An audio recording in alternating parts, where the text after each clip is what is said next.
Katanya mau belajar lu. Ih, ngapain suruh kesini? Ya udah sih, maaf ya. Butuh juta alias cuci mata. Iya. Lah, kan juta ada lagunya itu. Ah, kayak mana bang? Juta bisa kuta nih. Kuta. Oh, kuta. Oh, beda ya? Beda. Kayak perasaan dia ke gua. Waduh. Untung saya dia salah. Ngemeng-ngemeng. Ngomong-ngomong. 11-12 lah itu. Lu nonton drakor begitu kagak bosen apa? Ya kadang bosen sih. Kayak sekarang nih drakor tuh jalan ceritanya sama semua. Kayak romance lagi. Nah kan lu mantengin opa-opa mulu tiap hari, lu tahu kagak sejarah negara kayak gimana? Aja sih. Ya emang harus tahu apa?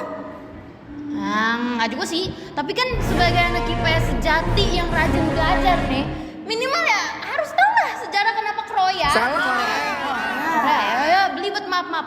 Kenapa si Korea ini tuh kebagi jadi dua? Bener juga sih. Kenapa bisa dibagi dua? Kan kayak gue nggak pernah tahu deh alasan kayak gitu. Jadi penasaran. Kan kayaknya sekali-kali tuh nontonnya film sejarah gitu kayak biar wawasan lu tuh tambah luas gitu. Emang nggak ada film kayak gitu? Kalau ada gimana? Nggak ada. Kalau ada? Nggak ada. Kalau ada gimana? Kemakan TikTok ya lu. Ya udah pokoknya ada lah film kayak gituan. Coba lu cari deh di YouTube tuh kayak kalau nggak salah ada judulnya Brotherhood of War. Tuh film bagus banget, bisa nyeritain sejarah kenapa Korea bisa kepecah belah. Bahkan sampai sekarang kagak nyatu-nyatu lagi kan tuh. Oh gitu ya. Ih, tapi gue kepo duluan deh. Lu bisa nggak jelasin secara singkatnya aja? Bisa. Ini menarik nih. Saya sampai nanya ke Kompas dan Bamba Gramedia. Kira-kira gini, alasan kenapa Korea Utara dan Korea Selatan bisa kepecah belah dua sampai sekarang. Jadi gini, Korea itu dulunya satu negara kerajaan yang terletak di semenanjung Korea. Kalau kita lihat di petanya ya, semenanjung Korea ini diapit Jepang sama Cina. Nah, Korea bisa dibilang cukup tertutup dari dunia luar.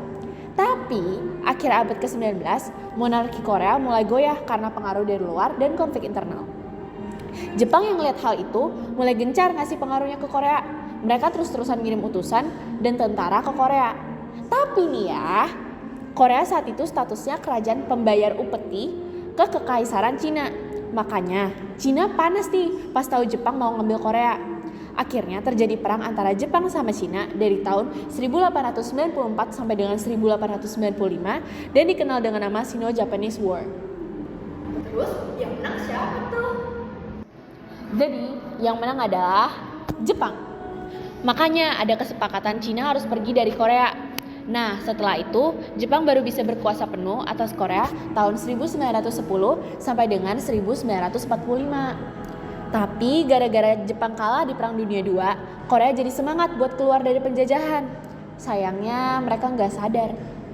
Maksudnya nggak sadar apaan? Gak sadar kalau mereka tuh sebenarnya berhasil bebas dari Jepang. Negara-negara superpower lain juga udah ngincer mereka. Pas Jepang kalah dalam Perang Dunia II dan nyerah tanpa syarat, Soviet langsung gerak dan nyerang pertahanan Jepang di Korea. Amerika yang tahu langsung panik dong, karena saat itu mereka nggak punya pangkalan militer di Korea. Akhirnya biar Soviet nggak nguasain semuanya nih di semenanjung Korea, Amerika nyaranin buat ngebagi sementara wilayah kekuasaan di semenanjung Korea. Mereka nih ide buat bikin garis pemisah antara Korea bagian Soviet dan Amerika. Karena letak geografis, Soviet dapat di bagian sebelah utara dan Amerika yang datang pakai kapal pada ngumpul di selatan. Karena udah kebagi sendiri, garis batas yang diajuin Amerika langsung disetujui sama Soviet. Saat itu pembagian wilayah Korea ini sifatnya sementara dan nantinya bakal disatuin lagi di bawah pemerintahan baru.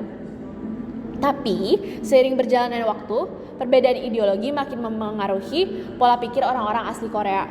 Orang-orang di selatan makin terpengaruh dengan paham kapitalis, sementara orang-orang di utara semakin terpengaruh dengan paham komunis. Makanya keduanya tuh langsung buru-buru milih pimpinan negara mereka sendiri. Shin Namri resmi jadi presiden pertama Korea Selatan. Di utara, Soviet ngangkat Kim Song-ju sebagai pemimpin Korea Utara. Di sini nih mulai muncul bau-bau lo, gue, N antara Korsel sama Korut. Tapi kok bisa sih Soviet milih Kim Song-ju? Kenapa bukan yang lain?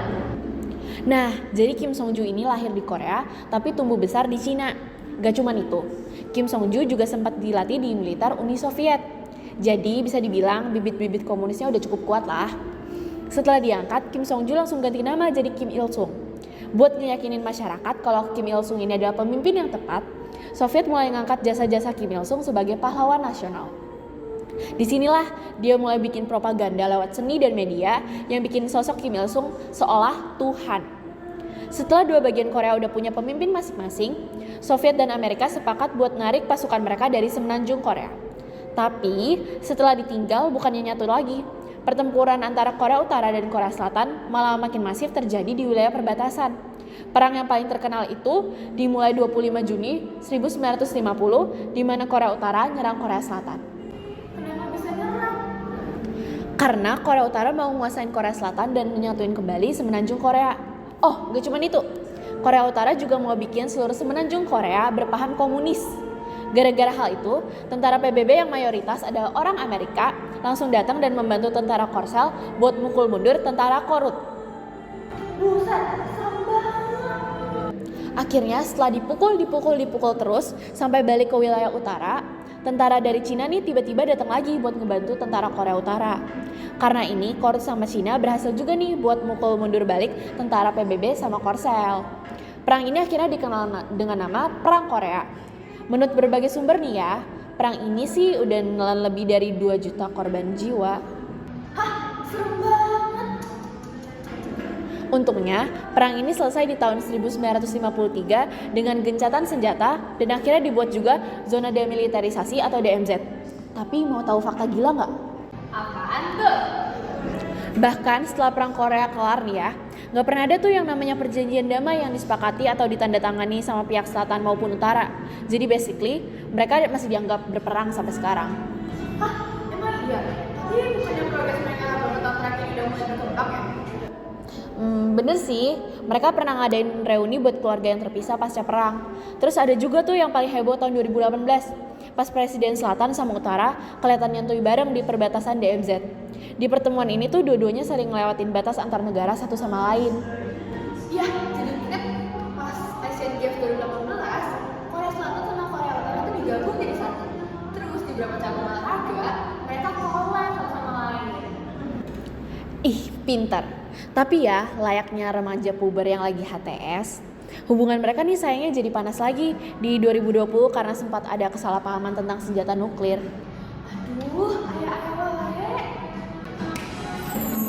Ya gimana ya, intinya begitulah kenapa Korea tuh gak bisa bersatu sampai sekarang. Mudeng ora? Mudang, gila udah semakin jenius aja nih gue. Suka nih gue main kayak gini-gini. Makanya jangan nonton drakoran mulu. Sekali-kali kepo kek sama sejarah negaranya. Ya, makasih loh atas pencerahannya. Udah macam terkenal Afkarung aja nih otak gue. Si paling sejarah dah.